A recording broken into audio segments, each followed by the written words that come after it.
I should have killed you years ago, Chris. You couldn't, Wesker. I was just finally put in a movie after 4 movies. Jeez. I know how you feel, man. It was 3 movies for me. Finally, the Resident Evil movie I've been waiting for. Now, Resident Evil, this is the 4th movie down, and Paul W.S. Anderson is back directing after the first one.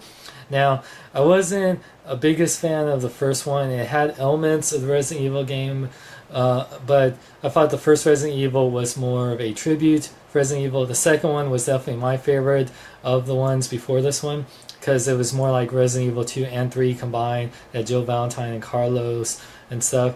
I love Mila Jovovich, but I just wish Alice was the character that was in the game. But that aside, Resident Evil Afterlife is just simply what I wanted in a Resident Evil movie. I mean, not only do you have insane action and zombie killing and spoiler alerts, a lot of elements from Resident Evil 5 especially are in this movie. We finally got Super Wesker. If you know playing Resident Evil 5, Wesker has all the abilities from the T-virus, like he has super healing and super speed and strength, and he has one of the awesomest fight scenes with Claire and Chris Redfield.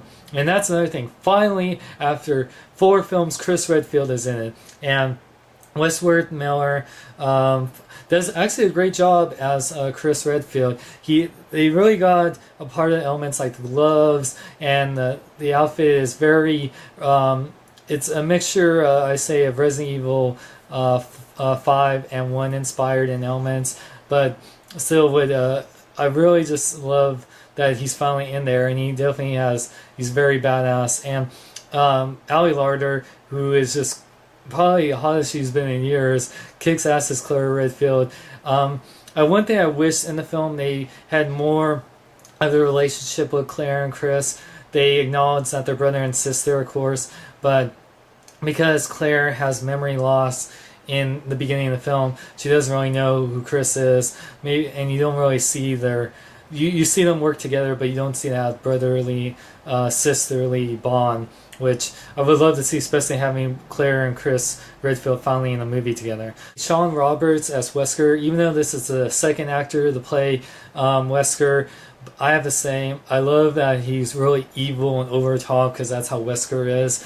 I would actually like them to talk more about his plan and everything, about why he's created T-virus and what's his motives. They didn't really get clear, because with this story is really different from the Resident Evil games, where they kind of took that, unlike in the Resident Evil games, the zombie apocalypse is spread all over the world. In Resident Evil Extinction, basically the whole world is, in ravage of zombies, and they're just trying to find survivors. Anyone's seen Land of the Dead, it's very the whole survival element of zombies. And we got other great actors here, like the survivors, Luther West, played by Boris Kodjoe, and we got Casey Barnfield at Crystal, who was really underused. She gets killed off too much, spoiler alert.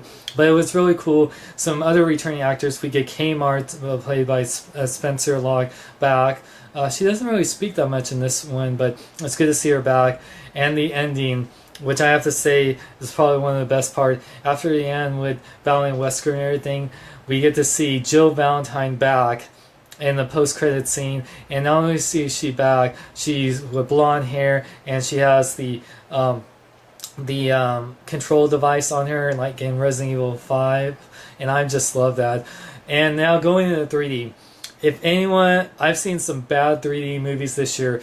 Avatar: The Last Airbender, I've seen Alice in Wonderland and Clash of the Titans. This was filmed in 3D with the same cameras that James Cameron used for Avatar, and I have to say the 3D is the best. I saw this in IMAX 3D. Even though it was $17, I have to say, with the action and the experience, definitely the 3D enhanced it, and this was definitely one of the best 3D films I've ever seen.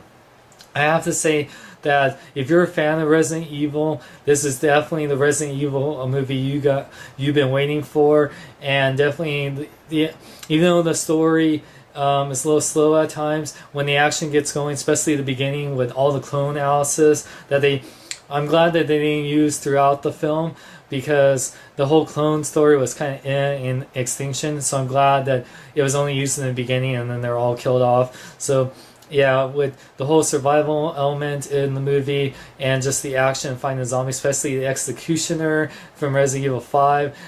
If you love Resident Evil 5, you will love this movie. This is definitely a testament to Resident Evil fans. And thank you, Paul W.S. Anderson, for finally making the Resident Evil film I've been wanting.